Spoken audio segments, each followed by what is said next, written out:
يهده الله فلا مضل له ومن يضلل فلا هادي له وأشهد أن لا إله إلا الله وحده لا شريك له وأشهد أن محمدا عبده ورسوله الذي أرسله بالحق بشيرا ونذيرا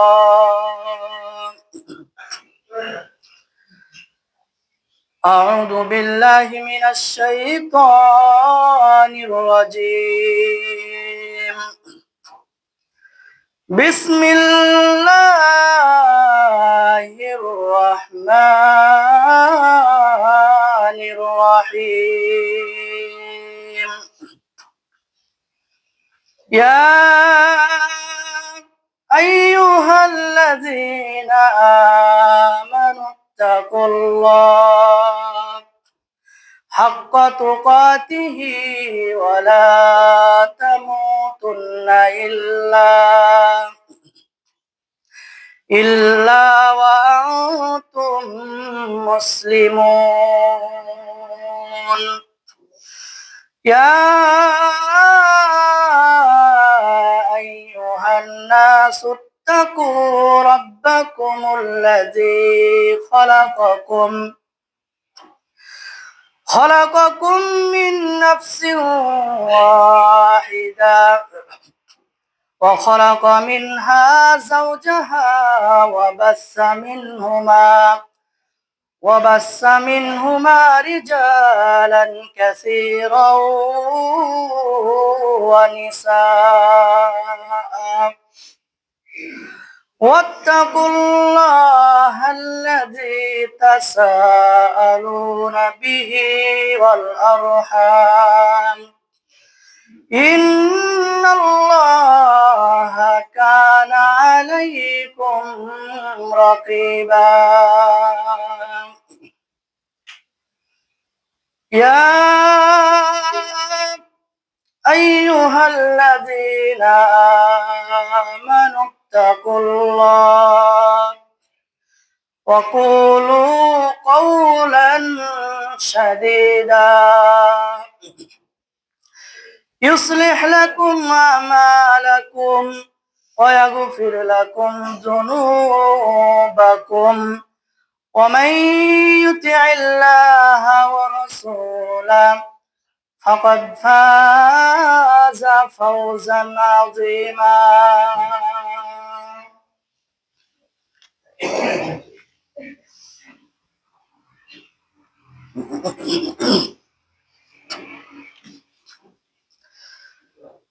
الحمد لله رب العالمين والعاقبة للمتقين والصلاة والسلام على خير خلقه محمد وآله وأصحابه أجمعين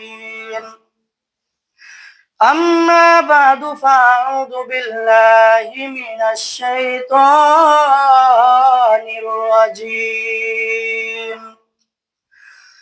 بسم الله الرحمن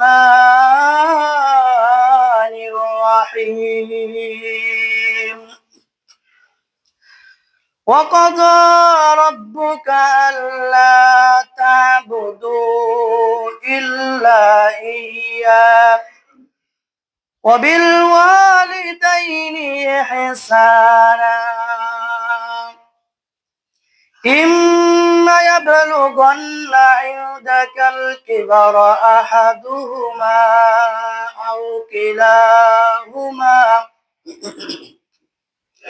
فلا تقل لهما أف ولا تنهرهما وقل لهما قولا كريما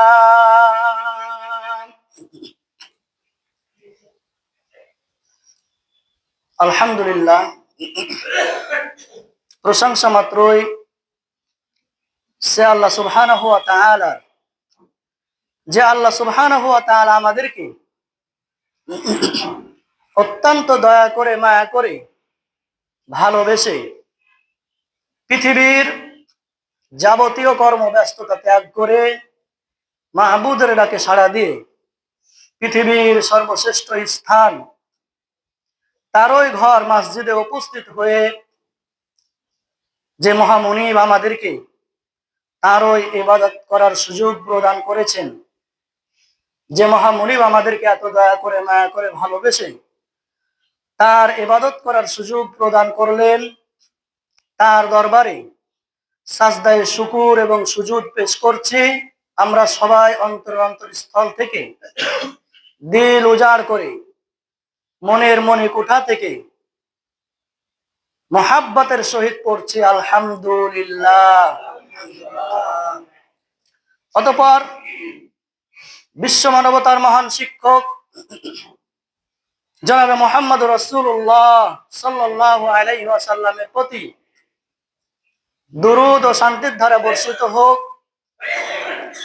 যার রেখে যাওয়া আদর্শকে বাস্তবায়ন করাই আমাদের লক্ষ্য এবং উদ্দেশ্য, যার আদর্শকে বাস্তবায়ন করতে পারলেই ইহকালীন শান্তি এবং পরকালীন মুক্তি সুনিশ্চিত, সে রাসূলের প্রতি দুরূদ পাঠ করছি, সবাই পড়ছি সাল্লাল্লাহু আলাইহি ওয়াসাল্লাম। সাথে সাথে সেসব ভাইদেরকে স্মরণ না করেই পারি না যারা বাংলাদেশ সহ তামাম বিশ্বের আনাচে কানাচে মানব মণ্ডলীর কর্ণকুহরে কোরআন এবং সহিহ সুন্নাহর বাণীগুলো পৌঁছে দেওয়ার লক্ষ্যে আপ্রাণ চেষ্টা করে চলছেন এবং আগামীতে করবেন। আল্লাহ সুবহানাহু ওয়া তাআলা যাতে তাদের সেই মুজাহাদাকে, প্রচেষ্টাকে কবুল করেন এবং তাদেরকে জান্নাতুল ফেরদাউসের মেহমান হিসেবে কবুল করেন বলে আমিন। সম্মানিত উপস্থিতি, আজকে সংক্ষিপ্ত সময়ে আলোচনার আলোচ্য বিষয় হবে পিতামাতার প্রতি সদাচরণ। আমরা ধারাবাহিকভাবে আলোচনা করছিলাম কিয়ামতের আলামত সম্পর্কে। কিয়ামতের আলামতের একটি গুরুত্বপূর্ণ হাদিস রয়েছে, যে হাদিসের মাঝে বলা হয়েছে ওয়া আক্কা উম্মাহু, কিয়ামতের আগে মানুষ বন্ধুকে কাছে টানবে, বন্ধুকেই সবকিছু মনে করবে তার উপকার করবে তার বন্ধু, সহযোগিতা করবে তার বন্ধু, আর পিতা মাতাকে দূরে ঠেলে দিবে, পিতা মাতাকে নিজের মনে করতে পারবে না। অথচ এই পৃথিবীর মাঝে একমাত্র নিঃস্বার্থভাবে একজন সন্তানকে ভালোবাসে তার পিতা মাতা, যেখানে কোনো স্বার্থ থাকে না।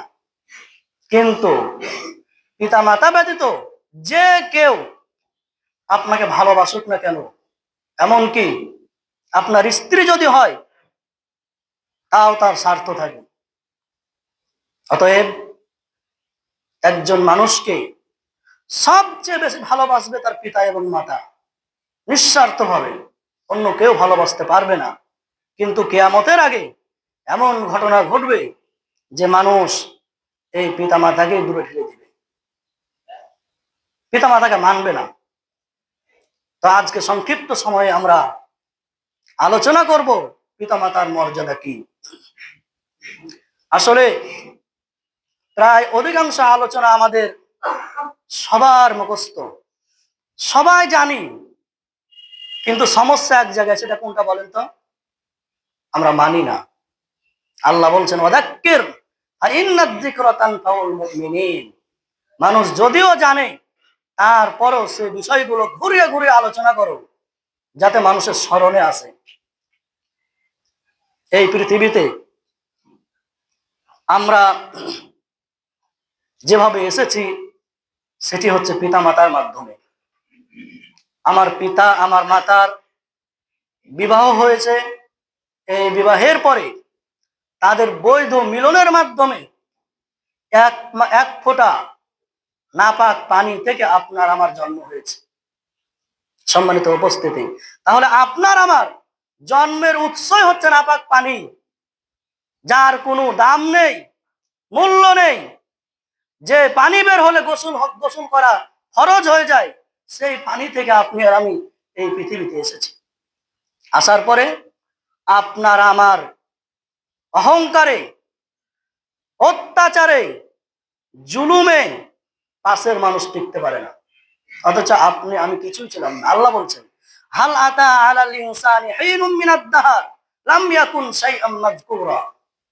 মানুষের সামনে কি এমন একটা সময় ছিল না যখন মানুষ উল্লেখযোগ্য কিছুই ছিল না, মানুষ কিছুই ছিল না। আল্লাহ রাব্বুল আলামিন এই মানব জাতিকে এক ফোঁটা নাপাক পানি থেকে সৃষ্টি করেছেন।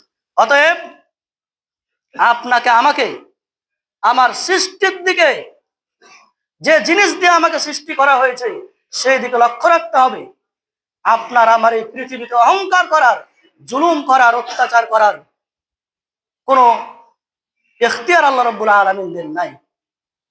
সম্মানিত উপস্থিতি, তাহলে আল্লাহ রাব্বুল আলামিন আমাকে আপনাকে পিতা মাতার মাধ্যমে সৃষ্টি করেছেন। সৃষ্টি করে আল্লাহ রাব্বুল আলামিন ফায়সালা করে দিয়েছেন। আল্লাহ বলছেন, ওয়াকাযা রাব্বুকা আল্লা তা'বুদু। আল্লাহ রাব্বুল আলামিন ফায়সালা করে দিয়েছেন, ওয়াকাযা রাব্বুকা আল্লা তা'বুদু ইল্লা ইয়্যাহ। আল্লাহর চূড়ান্ত ফায়সালা, তোমরা একমাত্র আল্লাহর ইবাদত করবে।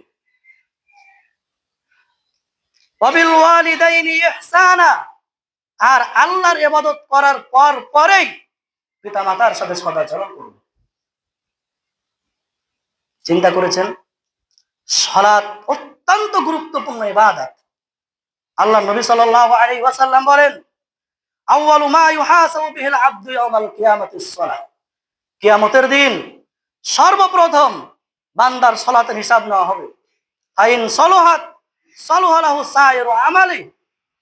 যদি তার সালাতের হিসাব ঠিক থাকে, বাকি সব হিসাব আল্লাহ রাব্বুল আলামিন তার জন্য সহজ করে দিবেন। ওয়াইন ফাসাদাত ফাসাদা লাহু সাইরু আমালি। আর যদি সালাতের হিসাব বাতিল হয়ে যায়, সেখানে সে ঘেরা খেয়ে যায়, তাহলে বাকিগুলো তার জন্য সব কঠিন হয়ে যাবে, তার অন্য আর কোনো হিসাব নেওয়া হবে না। তারপরেও আল্লাহ রাব্বুল আলামিন বলেন নাই যে পিতা মাতার চেয়ে মর্যাদাপূর্ণ সালাত, এই কথা বলেন নাই। আল্লাহ বলছেন, ওয়াবিল ওয়ালিদাইনি ইহসানা। তোমরা আমাকে মানবে এক বলে, আল্লাহ তা'বুদু, একমাত্র আল্লাহর ইবাদত করবে। এর অর্থ হচ্ছে লা তুশরিকু বিল্লাহ, আল্লাহর সাথে শরীক করবে না। তারপরেই পিতা মাতার সাথে সদাচরণ করবে। ইম্মা ইয়াবলুগান্না ইনদাকাল কিবার আহাদুহুমা আও কিলাহুমা। পিতা মাতার দুইজনের একজন অথবা দুইজনই তারা যদি বৃদ্ধ হয়ে যায়, তাহলে হালা তাকুল্লাহুমা উফ, তাদেরকে উফ এই শব্দ বলতে পারবেন। আপনি যখন ছোট ছিলেন,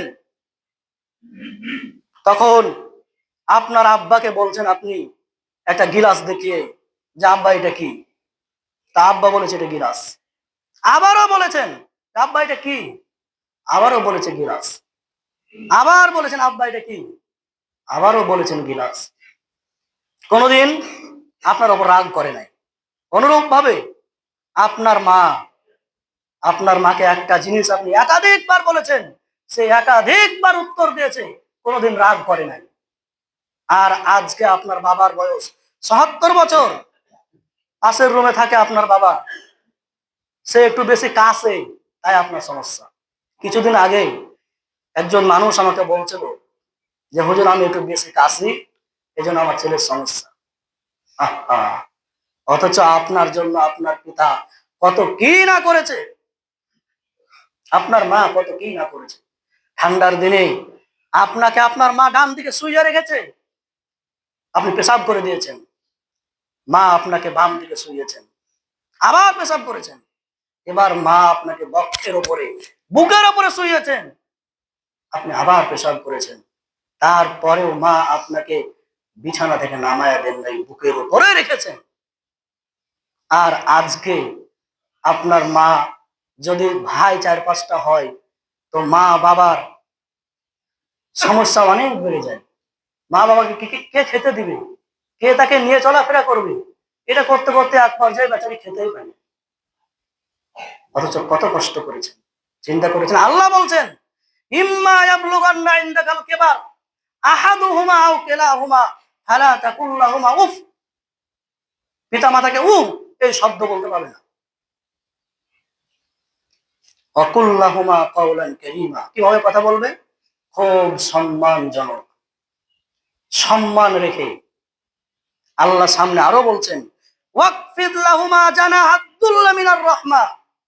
পিতা মাতার সামনে এই বুক টান টান করে, চোখ গরম করে কথা বলার অধিকার আপনার আমার নেই, এটা আল্লাহ দেন নাই।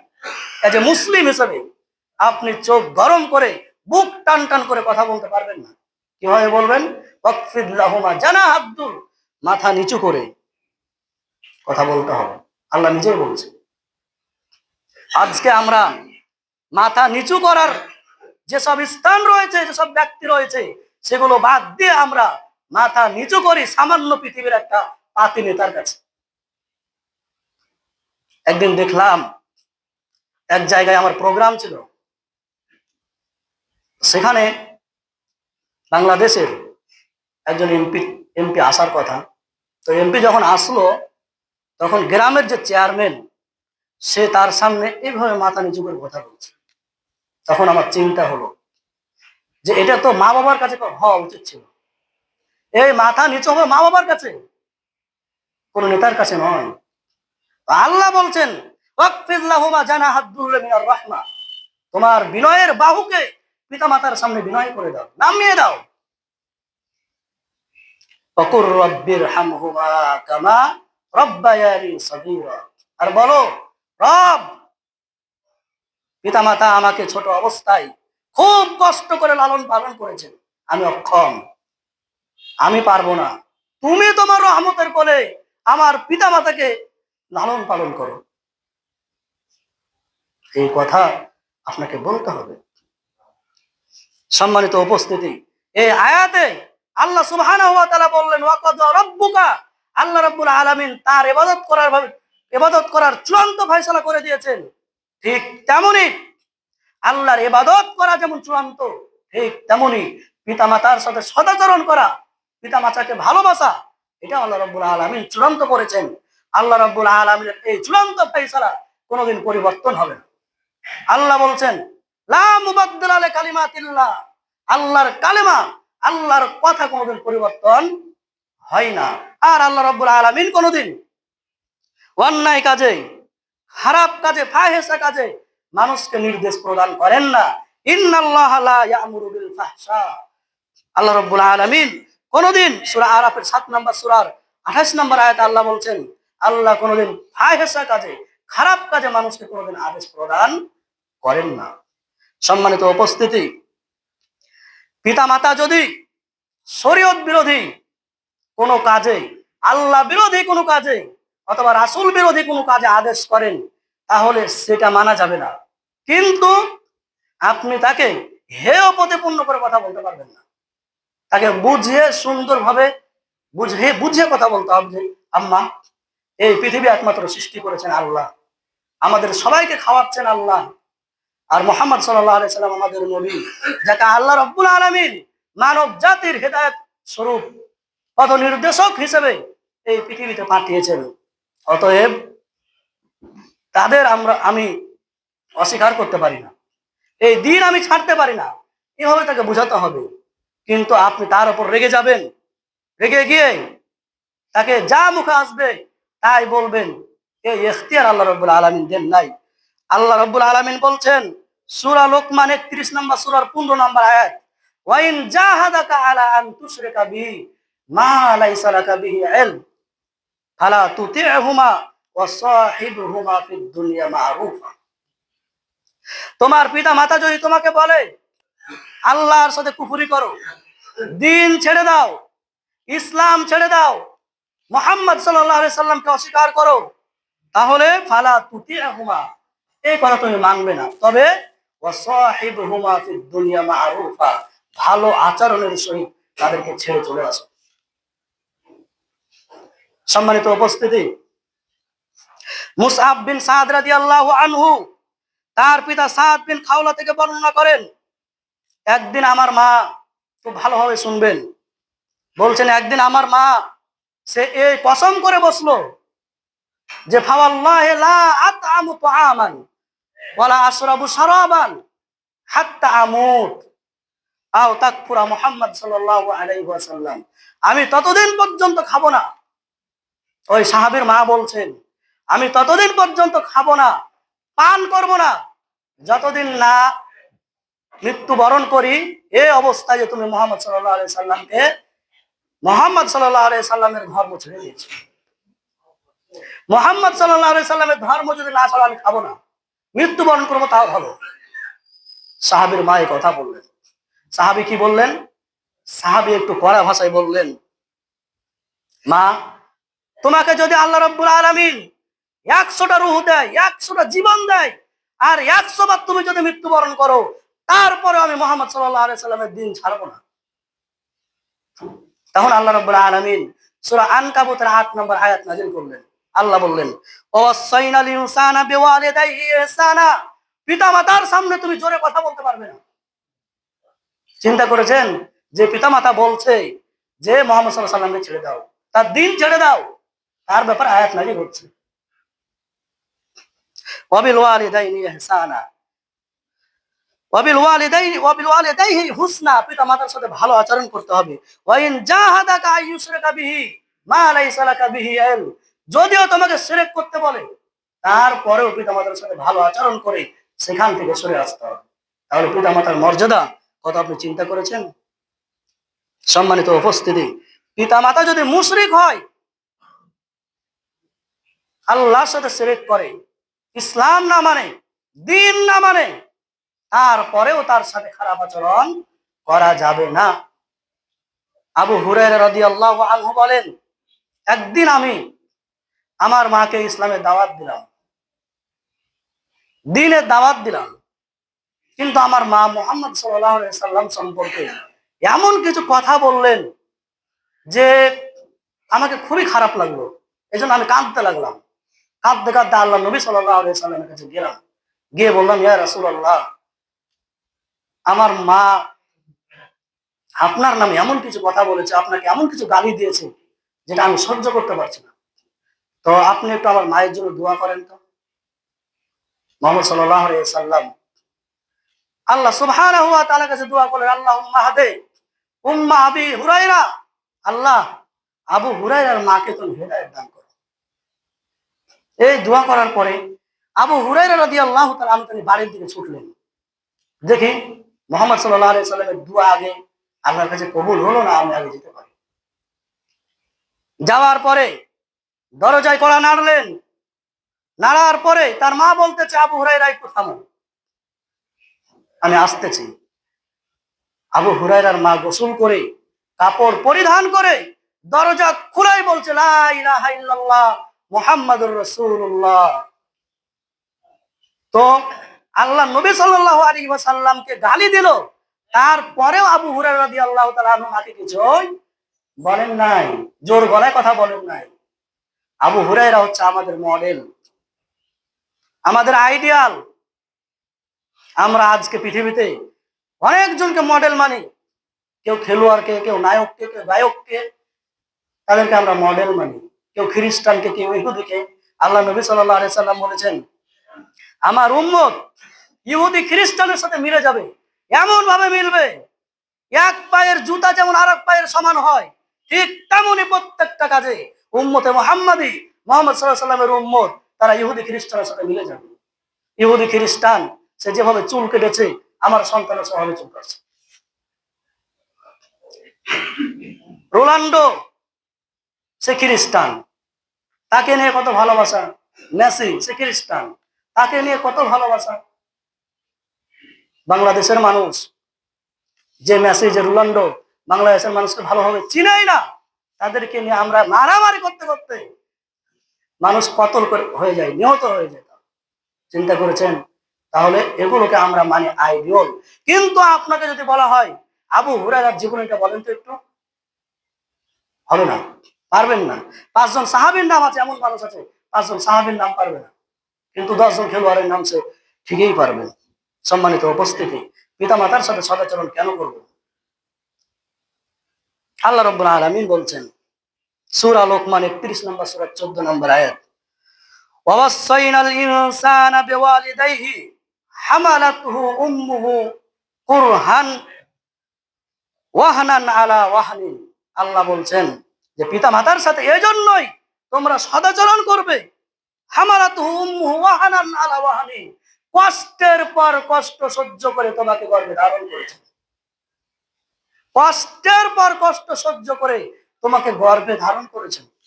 ওয়াফিসালুহু ফি আমাইন, আর 2 বছর তোমাকে দুধ পান করিয়েছেন। অতএব আনিশকুরুলি ওয়ালিদাই ইলাইয়াল মাসির, আল্লাহ বলছেন তোমরা আমার কৃতজ্ঞ হও আর পিতামাতার কৃতজ্ঞ হও। পিতামাতার সাথে সদাচরণ করো। পিতামাতা নইলে আমরা এই পৃথিবীর মুখ দেখতে পারতাম না। যে পিতামাতার মাধ্যমে এই পৃথিবীর মুখ দেখলাম, আজকে সেই পিতামাতাকে আমরা ভাত দেই না, খেতে দেয় না, তাদেরকে সম্মান করি না। এমনও ঘটনা ঘটেছে যে অনেকজন পিতামাতাকে মারে। তাও আজকে সোশ্যাল মিডিয়ায় যদি আমরা দেখি, তাহলে দেখা যায় যে একজন মানুষ প্রকাশ্যে তার মাকে মারতেছে, তার পিতাকে মারতেছে। কিভাবে পারে? এটা কিভাবে সম্ভব? সম্মানিত উপস্থিতি, আল্লাহ রাব্বুল আলামিন বলছেন ওয়াসাইনাল ইনসানা বিওয়ালিদাইহি ইহসানা হামালাতুহু উম্মুহু কুরহান ওয়া ওয়াদাআতুহু কুরহা। একজন মা যখন সন্তান প্রথম পেটে আসে, তখন থেকে তার খাওয়ার সমস্যা হয়ে যায়, খেতে পারে না। আস্তে আস্তে সন্তান যখন পেটে বড় হয়, সন্তান বিভিন্ন ভাবে মাকে ঘোঁচা দেয়, পেটের মধ্যে লাথি মারে, এমন ভাবে লাথি মারে যে লাথি কলিজায় গিয়ে লাগে, মা আর খেতে পারেন না। এইভাবে কষ্টের পর কষ্ট সহ্য করে মা আপনাকে তিলে তিলে বড় করে পেট থেকে বের করেছে। তারপরে আপনাকে 2 বছর দুধ খাওয়িয়েছে। সম্মানিত উপস্থিতি, সন্তান প্রসব করার যে বেদনা, এই বেদনা পৃথিবীর কেউ জানে না, একমাত্র মা ছাড়া। যে আর্তনাদ করে, এই আর্তনাদ যদি আপনি শুনেন, আপনার চোখ থেকে আপনার অজান্তেই পানি বের হয়ে যাবে। তারপরেও আমরা সেই মাকে আমরা মানি না। সম্মানিত উপস্থিতি, আল্লাহ নবী সাল্লাল্লাহু আলাইহি ওয়াসাল্লাম বলছেন যে তোমার মায়ের পায়ের নিচে তোমার জান্নাত রয়েছে। মায়ের পায়ের নিচে জান্নাত বলা হয়নি কোনো পীরের পায়ের নিচে জান্নাত। আপনি পীরের কাছে যান, কিন্তু পীরের পায়ের নিচে জান্নাতের হাদিস বলা হয় না। পৃথিবীর যার কাছে যান না কেন, তার পায়ের নিচে জান্নাতের কথা বলা হয় নাই। কিন্তু আল্লাহ নবী সাল্লাল্লাহু আলাইহি ওয়াসাল্লাম বলেছেন যে তোমার মায়ের পায়ের নিচেই তোমার জান্নাত। এই কথার অর্থ কি? জাহেমা আস-সুলামি রাদিয়াল্লাহু তাআলা আনহু বলেন, একদিন আমি আল্লাহ নবী সাল্লাল্লাহু আলাইহি ওয়াসাল্লামের কাছে গেলাম জিহাদে যাওয়ার জন্য। তা আল্লাহ নবী সাল্লাল্লাহু আলাইহি ওয়াসাল্লাম বললেন, আহাইয়ুন ওয়ালিদাইক, তোমার পিতা মাতা কি বেঁচে আছেন? আমি বললাম যে নাম ইয়া রাসূলুল্লাহ, আমার পিতা মাতা বেঁচে আছেন। আল্লাহ নবী সাল্লাল্লাহু আলাইহি সাল্লাম বললেন, ফারজে, যাও, ফিরে যাও, পিতা মাতার কাছে ফিরে যাও। ফিরে যে ফাইন্নাল জান্নাতা তাহাতা আরজুলিহিমা, তাদের পায়ের নিচে তোমার জান্নাত। মায়ের পায়ের নিচে তোমার জান্নাত। নারী জাতিকে আল্লাহ রাব্বুল আলামিন এখানে সম্মান দিয়েছেন। নারী জাতি হচ্ছে মায়ের জাতি। নারী জাতি নবী হতে পারেন নাই, কিন্তু নবীর মা হয়েছে। সম্মানিত উপস্থিতি, আমরা পুরুষ মানুষ, আমরা রাস্তায় হাঁটি, আমাদের পায়ের নিচে থাকে স্যান্ডেল, জুতা, আর মায়ের পায়ের নিচে কি থাকে বলেন তো? জান্নাত। মানে মায়ের মর্যাদা করলে, মাকে সম্মান করলে, মায়ের সেবা করলে আল্লাহ রাব্বুল আলামিন আপনাকে জান্নাত দান করবেন। আবু হুরায়রা রাদিয়াল্লাহু তাআলা আনহু বলেন, আমি রাসূল সাল্লাল্লাহু আলাইহি ওয়াসাল্লামকে বললাম, ইয়া রাসূলুল্লাহ, সবচেয়ে আমার কাছ থেকে সম্মান বেশি কে পাবে? আল্লাহ নবী বললেন তোমার মা। আবার বললেন কে পাবে? তিনি বললেন তোমার মা। আবারও বললেন তোমার মা। চতুর্থবার বললেন তোমার পিতা। তিনবার কেন মার কথা বললেন? মা এমন তিনটি কষ্ট করে যে কষ্ট পিতা করতে পারে না। এক, গর্ভে ধারণ করার কষ্ট, এটা পিতা করতে পারে না। দুই, আপনাকে প্রসব করার যে বেদনা প্রসব করে, এটা মা করতে পারে, অন্য কেউ করতে পারে না। তিন, আপনার ছোট থেকে আপনাকে বড় করা পর্যন্ত দুধ খাওয়া থেকে নিয়ে আপনার পায়খানা পরিষ্কার করা থেকে নিয়ে এই কষ্টটা একমাত্র মা করতে পারে, পিতা করতে পারে না। এই জন্য আল্লাহ রাব্বুল আলামিন পিতাকে, মাতাকে পিতার চাইতে 3 গুণ বেশি মর্যাদা দিয়েছেন। সম্মানিত উপস্থিতি, রাসূল সাল্লাল্লাহু আলাইহি ওয়াসাল্লাম বলছেন, রিদার রব্বি ফি রিজাল ওয়ালিদ। পিতা মাতা যদি সন্তুষ্ট হয়, আল্লাহ রাব্বুল আলামিন সন্তুষ্ট। ওয়া সাখাতুর রব্বি ফি সাখাতুল ওয়ালিদ। আর পিতা মাতা যদি আপনার উপর অসন্তুষ্ট হয়ে যায়, তাহলে আল্লাহ রাব্বুল আলামিনও অসন্তুষ্ট। আপনি বাজার যাচ্ছেন, আপনার মাকে বলুন, বৃদ্ধ মা, যে মা তোমার কিছু লাগবে। বাজার গেলেন, কিছু বললেন না, মার জন্য একটা আপেল নিয়ে আসলেন, একটা বেদানা নিয়ে আসলেন। নিয়ে আসার পরে মাকে যখন দিবেন, মা কিন্তু আপনাকে প্রথমে ধমক দেবে, স্ত্রী দিবে না, শাশুড়ি দিবে না, অন্য কেউ দিবে না, মা ধমক দেবে, কেন নিয়ে আসলে? সম্মানিত উপস্থিতি, তারপরে মায়ের মনটা যদি ভালো হয়ে যায়, নিশ্চিত আপনার জন্য জান্নাত। আর মার সাথে যদি আপনি খারাপ আচরণ করেন, তাহলে আপনার জন্য জাহান্নাম। আল্লাহ নবী সাল্লাল্লাহু আলাইহি সাল্লাম বলছেন, মা যে দোয়া করুক সেই দোয়া আল্লাহর কাছে কবুল। সে দোয়া ভালো দোয়া হোক আর খারাপ দোয়া হোক। মুস্তাজাবুদ দাওয়াত, 3 শ্রেণীর মানুষ যে দোয়া করলে আল্লাহ রাব্বুল আলামিন কবুল করেন। এক, পিতামাতা। পিতামাতা যদি সন্তানের জন্য দোয়া করে, আল্লাহ রাব্বুল আলামিন তার দোয়াকে সাথে সাথে তিনি কবুল করে নেবেন। দুই, দাওয়াতুল মুসাফির। কোন মুসাফির ব্যক্তি যদি আল্লাহর কাছে দোয়া করেন, আল্লাহ রাব্বুল আলামিন কবুল করবেন। তিন, দাওয়াতুল মাজলুম। যদি কোনো মাজলুম ব্যক্তি আল্লাহর কাছে দোয়া করে, আল্লাহ রাব্বুল আলামিন সাথে সাথে কবুল করবেন। একটি ছোট্ট ঘটনা আপনাদেরকে বলি। বনি ইসরাইলের সময় একজন ব্যক্তি ছিলেন, যার নাম ছিল জুরাইজ। এই ব্যক্তি ছিল আল্লাহ রাব্বুল আলামিনের বিরাট বড় একটা আবেদ। আল্লাহর ইবাদত করত। আল্লাহর ইবাদত করার জন্য সে পাহাড়ের উপর একটা ঘর তৈরি করেছিল। সে পাহাড়ের উপর ঘর তৈরি করে সেখানে ইবাদত করত। হঠাৎ করে একদিন তার মা, সে সালাত আদায় করছে, এমত অবস্থায় তার মা বলতেছে, জুরাইজ। এখন ওই ব্যক্তি সালাতের ভিতরে আছে, সে বলতেছে, আমার মার ডাকে সাড়া দিব না সালাত আদায় করবো। এই কথা বলতে আছে ভিতরে। আবার তার মা বলছে, জুরাইজ। তো জুরাইজ বলছে, নামাজ পড়বো না মার ডাকে সাড়া দেবো। আবার ডাক দিয়েছে, জুরাইজ। 3 বার বলার পরে যখন সাড়া না এসেছে, তখন তার মা বলেছে যে আল্লাহ যেন কোনো বেশ্যার সাথে, দেহ ব্যবসায়ীর সাথে সাক্ষাৎ না হওয়ার আগে তোর মৃত্যু না হয়। এই যে বদ্ধ করে দিলেন। কিন্তু মা যে দোয়াটা কবুল হবে।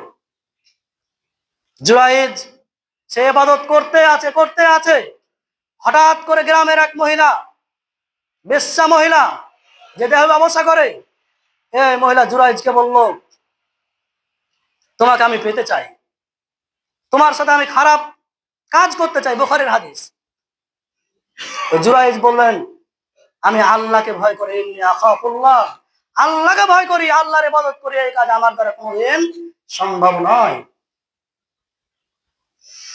তখন ওই মহিলা সে চিন্তা করলো, আমি যেভাবেই হোক এই জুরাইজকে ফাঁসিয়ে ছাড়বো। তারপরে ওই মহিলা আসলো, আসার পরে এক রাখালের সাথে সে অবৈধ কাজ করলো, খারাপ কাজ করলো। কাজ করার পরে ওই মহিলার পেটে একটা বাচ্চা হলো। তখন এই মহিলা, গ্রামের মানুষজন এই মহিলাকে ধরেছে, বাচ্চা কার? সে মহিলা বলছে এই বাচ্চা ওই জুরাইজের। অথচ জুরাইজ তার সাথে কোনোদিন খারাপ কাজ করেন নাই।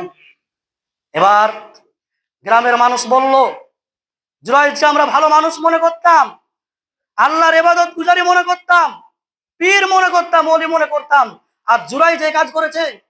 আজকেও সমাজে যদি মাওলানা সাহেব একটু খারাপ কাজ করে দেয়, তাহলে তার শাস্তি একটু বেশি হয়। আর সাধারণ মানুষ করলে বলে যে এটা এ বয়সে হতেই পারে। এটা সমাজের অবস্থা। কিন্তু মাওলানা সাহেব উনিও যে একজন মানুষ, এটা মানুষ ভুলে যেত। তো বললো আমরা তাকে ভালো মানুষ মনে করি, আর সে এই কাজ করেছে। তার যে গির্জা ছিল, ইবাদতখানা ছিল, সেটাকে ভেঙে খান খান করে দিল মানুষ, এবং তাকে বের করে নিয়ে আসলো। নিয়ে আসার পরে বলল, তুমি এই কাজ কেন করেছো? জুরাইজ বলছে, আল্লাহর কসম, এই কাজ আমি করি নাই। তোমার প্রমাণ কি? তার কোনো প্রমাণ নেই। এবার জুরাইজের উপরে আল্লাহ রাব্বুল আলামিন তার অন্তরে ইলহাম করছেন, জুরাইজ তুমি বলো, যে বাচ্চা ভূমিষ্ঠ হয়েছে, ওই বাচ্চাকে বলো যে তুমি বলে দাও তুমি কার সন্তান। এবার জুরাইজ বললেন যে ও আমার সম্প্রদায়ের লোক, ও আমার গোত্রের লোক, দেশের লোকেরা শোনো,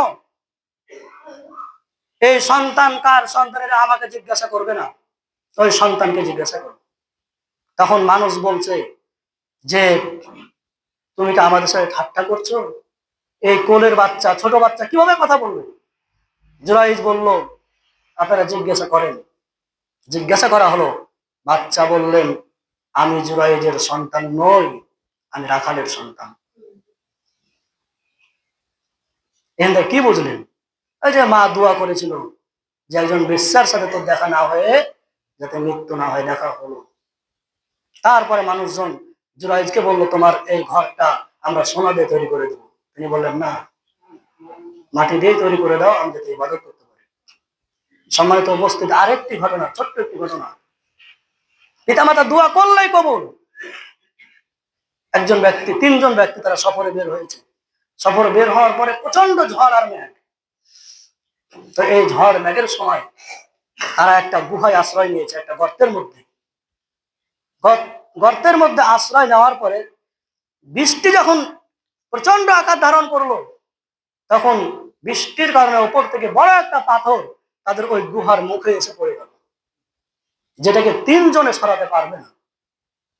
তখন তারা চিন্তা ভাবনা করলো যে এখান থেকে আমাদের আল্লাহ ছাড়া কেউ বাঁচাতে পারবে না। অতএব আমরা কি কি ভালো কাজ করেছি, এই কাজের ওসিলা দিয়ে আল্লাহর কাছে দোয়া করি, হয়তো আল্লাহ রাব্বুল আলামিন এই পাথরকে সরিয়ে দিবেন। একজন বলল, আল্লাহ, আমি ছাগল চড়াই, মেষ চড়াই, তুমি ভালোভাবে জানো। আমি আমার ছাগলের মেষের দুধ দহন করি সন্ধ্যার সময়, করার পরে আমার মাকে আর বাবাকে আমি আগে খাওয়াই, আমার সন্তানকে আমি খাওয়াই না। তো ঘটনাক্রমে একদিন ছাগল চড়িয়ে আসতে আমার দেরি হয়ে যায়। তখন আমি দুধ দহন করে গিয়ে দেখি আমার পিতামাতা ঘুমিয়ে গেছেন, হাদিস বুখারী। তো আমি দাঁড়িয়ে থাকলাম, আমার মার মাথার কাছে আমি দাঁড়িয়ে থাকলাম বিরাসতে করে। এমত অবস্থায় আমার ছোট ছোট বাচ্চা না আমার পায়ের কাছে এসে কাঁদতেছে, বলছে, আব্বা আমাদের খেতে দিন, আমাদেরকে খেতে দিন। কিন্তু আমি আমার বাচ্চাকে দেই নাই। এভাবে ফজর হয়ে যায়। ফজরের সময় যখন আমার মা আর বাবা উঠে, তাদেরকে প্রথমে খাওয়িয়ে তারপরে আমার সন্তান খাওয়িয়েছে। আল্লাহ, যদি এই কাজ তোমার জন্যই করে থাকি, তোমাকে খুশি করার জন্যই করে থাকি, তাহলে তুমি আমাদেরকে এই বিপদ থেকে সরাও। আল্লাহ রাব্বুল আলামিন ওই পাথরটাকে একটু সরিয়ে দিলেন।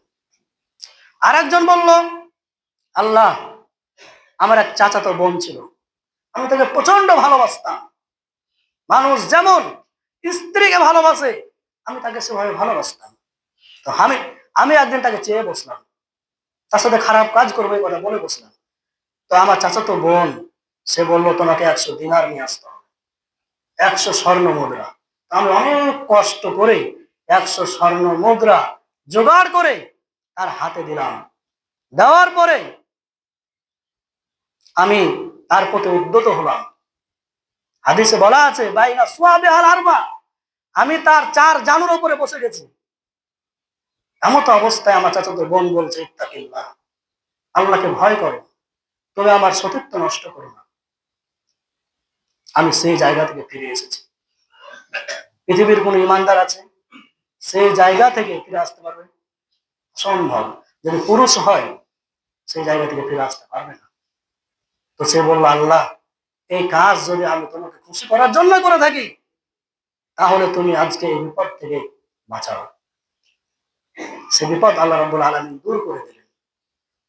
সম্মানিত উপস্থিতি, এইভাবে আল্লাহ রাব্বুল আলামিন তাদের বিপদকে দূর করলেন। আরেকজন ব্যক্তি, একজন কর্মীকে নিয়োগ দিয়েছিল, নুজুরকে, কিছু চাউলের বিনিময়ে।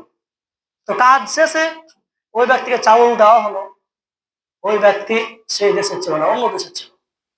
চাউলটা নিয়ে যেতে সে ভুলে গেল। তখন ওই ব্যক্তি ওই চাউলটা বিক্রি করে তার নামে একটা ছাগল কিনলো। এই ছাগল থেকে ক্রমান্বয়ে গরু কিনলো, কিনতে কিনতে তার নামে একটা রাখাল কিনলো। কেনার পরে একটা বিরাট মাঠ ভর্তি তার ছাগল এবং গরু হয়ে গেল। এবার ওই ব্যক্তি কোনো ঘটনাক্রমে আসলো, আসার পরে বললো, ইত্তাকিল্লাহ, আল্লাহকে ভয় করো। আমি কাজ করেছিলাম, আপনি মজুরি দিয়েছিলেন, কিন্তু আপনার তত্ত্বাবধানে থেকে গেছিল, আমি নিয়ে যেতে পারি নাই। তখন ওই বাদশা বলতেছে যে, ওই যে মাঠ দেখছো, ওই মাঠে যত ছাগল আছে, গরু আছে আর রাখাল আছে, সবই তোমার, তুমি নিয়ে যাও। তখন এই ব্যক্তি বলছে, হাদিস বুখারী, এই ব্যক্তি বলছে যে আমার সাথে ঠাট্টা করবেন না। তখন বাদশা তাকে ঘটনা খুলে বললো। ওই ব্যক্তি তার ছাগল আর রাখাল নিয়ে গেল। ওই ব্যক্তি বলছে, আল্লাহ, যদি এই কাজ আমি তোমাকে সন্তুষ্ট করার জন্য করে থাকি, তাহলে আজকে বিপদ থেকে মুক্ত করো। বিপদ থেকে মুক্ত করে দিলেন। এই হাদিস প্রমাণ করে, মা বাবা যদি মা বাবার সাথে সদাচরণ করি, ভালো আচরণ করি, তাহলে সমস্ত বিপদ থেকে আল্লাহ রাব্বুল আলামিন আমাদেরকে দূরে রাখবেন। সম্মানিত উপস্থিতি, আমরা বাইরে থাকি, দেখতাম আমার মা বাবা যখনই ফকির যায় 5 টাকা দেয় আর বলে, আমার সন্তানের জন্য দোয়া করবে। এই পর্যন্ত কোনোদিন কোনো সমস্যা হয়। মা বাবার দোয়া এটা সবচেয়ে বড়। আজকে আমরা দোয়া নিতে বিভিন্ন দরবারে যাই, বিভিন্ন মানুষের কাছে যাই, কোথাও যাওয়ার কোনো প্রয়োজন নেই। আমি নিতে বলছি না, এমনটা নয়, কিন্তু আপনার মা যদি ঠিক থাকে, আপনার মা বাবা যদি ঠিক থাকে, আপনার আর পৃথিবীর কোনো কিছুর প্রয়োজন নেই। সম্মানিত উপস্থিতি, অথচ আজকে সমাজে সবচেয়ে অবহেলিত, নির্যাতিত, নিষ্পেষিত মা এবং বাবা। সমাজে কিভাবে কিভাবে কিভাবে আজ থেকে 50 বছর আগে, 100 বছর আগে এগুলো ছিল না। চলে আসলো বৃদ্ধাশ্রম। বৃদ্ধাশ্রমে আজকে রিপোর্ট করে দেখা যায় কোনো ভালো আলেমের মা সেখানে নাই। কে আছে? ইঞ্জিনিয়ারের মা আছে। আমি বলছি না যে ইঞ্জিনিয়ার খারাপ, কিন্তু জেনারেল শিক্ষিত লোক তারাই বেশি তাদের মাকে বৃদ্ধাশ্রমে রাখে। তো এখান থেকে আমি উদাত্ত আহ্বান জানাই, আপনারা অন্তত আপনার 5টা সন্তান, একটা সন্তানকে আপনি আলেম বানাবেন। একটা সন্তানকে অন্তত আলেম বানাবেন।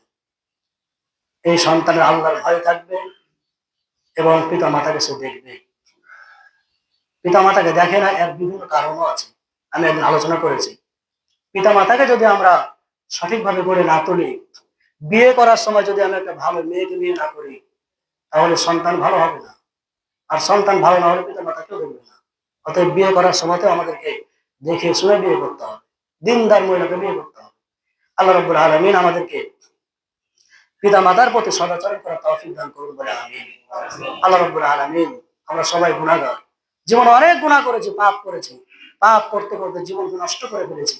শুধু পাপ আর পাপ। তুমি গফফার, গফুর, আমাদেরকে ক্ষমা করে দাও বলে আমিন। আল্লাহ, আমাদের পিতা মাতা অনেকে কবরে চলে গেছেন, তারা কি অবস্থায় আছে আমরা জানি না। কবরে একজন মানুষ থাকে মৃত ডুবন্ত ব্যক্তির মতো। ডুবন্ত ব্যক্তি যেমন সে আত্মনাদ করতে থাকে, কবরে একজন ব্যক্তি ঠিক সেভাবেই থাকে। আল্লাহ তারা কি অবস্থায় আছে জানি না। আমরা শুধু দোয়া করতে পারি, আমার পিতা মাতাকে আল্লাহ রাব্বুল আলামিন তুমি কোন আযাবে যদি গ্রেফতার থাকে, তার কবরটাকে জান্নাতুল ফেরদাউসের টুকরা বানিয়ে দাও বলে আমিন। আল্লাহ রাব্বুল আলামিন সর্বোপরি আমরা যতদিন বেঁচে আছি যাতে ইসলামের উপর টিকে থাকতে পারি বলে আমিন। আর মৃত্যুর সময় যাতে ঈমান নিয়ে মৃত্যুবরণ করতে পারি বলে আমিন। সুবহানাকা আল্লাহুম্মা ওয়া বিহামদিক, আশহাদু আল্লা ইলাহা ইল্লা আনতা, আস্তাগফিরুকা ওয়া আতুবু ইলাইক। আসসালামু আলাইকুম ওয়া রাহমাতুল্লাহ।